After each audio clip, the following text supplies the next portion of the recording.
So, both adjectives and adverbs are modifiers. They qualify or limit, like the abrupt change, or if something changed abruptly. Many times the adverb form ends in ly, though not always. And the function of the word is what you want to try to analyze in order to choose the right words to use. But adverbs might modify verbals, the gerunds, the infinitives, or the participles. And we've talked about that a little before. The gerunds are the verbal forms ending in ing, which are used as nouns. And then the participles are ing verb forms, which function in the sentence as an adjective. And the infinitive is begun by to walk, to talk. They decided to dance together. Those are verbals considered infinitives, classed as infinitives. Now, and like you can take many nouns can become adjectives, like earth, earthly. You can take the noun earth and come up with the word earthly, and earthly is a word that would modify a noun. It tells what kind of, which one, not how many, but ghost is another one, and ghostly. But some adjectives and adverbs might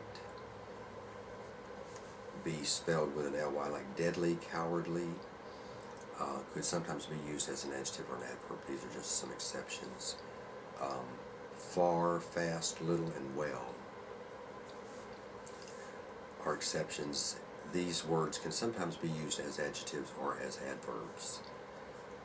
And then the sense verbs, like honeysuckle smells sweet in the morning, and we use sweet, not sweetly. We want the adjective because it's the subjective complement of the verb smells. Whereas in the sentence, she painted the sign carefully, we need an adverb modifier. Not she painted the sign careful, but she painted the sign how? Carefully.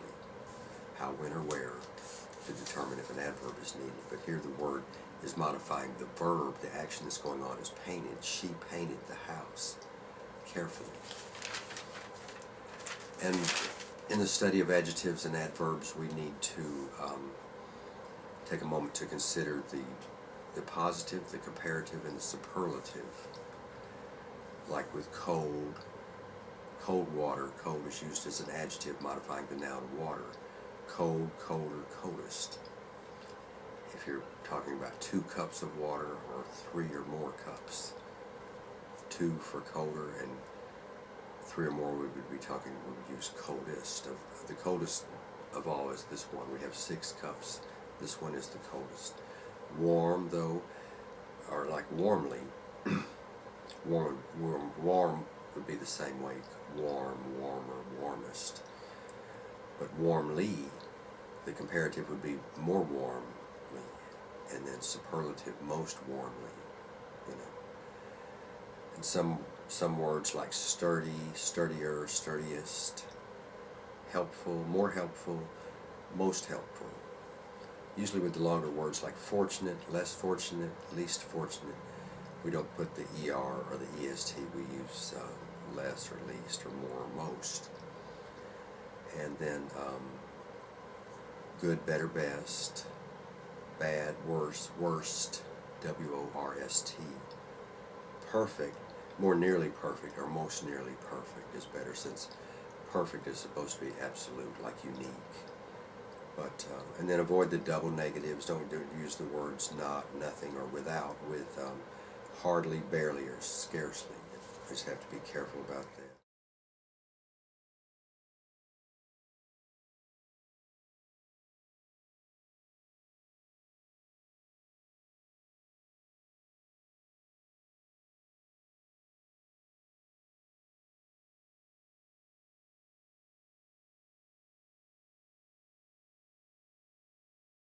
So I hope that helps in your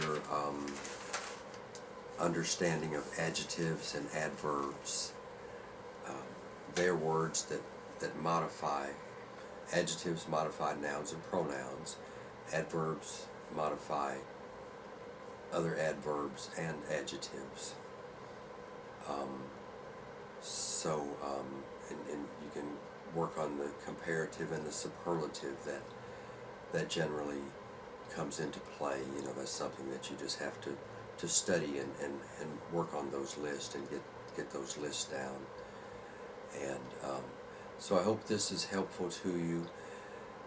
I hope you'll enjoy continuing to learn more about the English language and an analysis of the English language through grammar.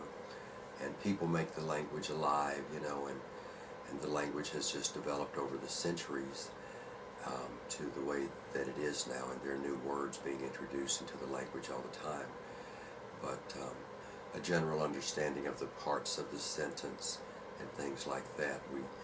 We talked about the overall 8 parts of speech: nouns, verbs, adjectives and adverbs, prepositions, which are similar to adverbs. Adverbs many times might modify an entire sentence, you know, and I said it's the verbals as well. But the other minor parts of speech, I guess, you know, the interjection, like oh, or wow, or something like that.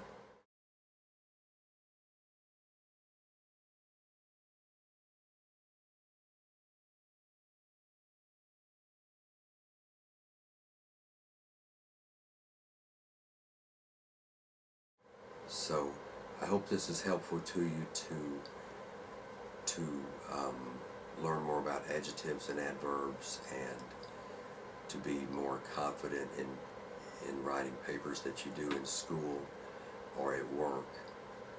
And there are a lot of guides out there on the internet these days, and a lot of good books in the library on grammar and things like that, further study of anything. I'm just giving a general overview of adjectives and adverbs in this video, and I hope this has been helpful to you. Thank you very much, and I hope you'll check out my other videos, and I hope you have a great day.